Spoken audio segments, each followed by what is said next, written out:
Bona tarda. Bon dia a totes i a tots. També el mateix que primer, tota la nostra solidaritat. La segona, la consciència i la denúncia de com s'està aplicant la reforma laboral a la vida de més fort.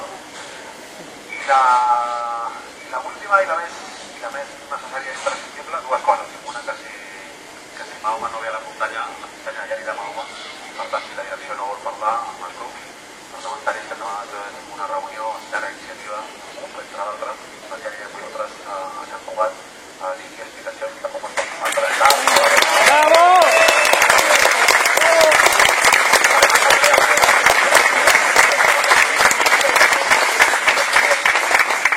L'última i la més important i fonamental en aquest temps que corren, amb un 30% dels treballadors i treballadores de les portes de la Seguretat Social, dius que gràcies.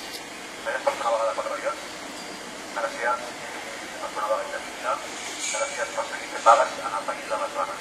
Aquí vam complir el 1979 les 8 hores a la vaga de la canadenca, enmig d'una dictadura franquista que la Travia de Baixa, el transport públic al 88, la gran vaga del 14 de setembre, per mostrar una primera vaga que va aturar el plan d'empleo juvenil i el 2012 era una vaga i vam retirar la retallada de les pensions que pretenia aquell Faust, el president que feia José María Aznar, i aquesta vaga, aquesta reforma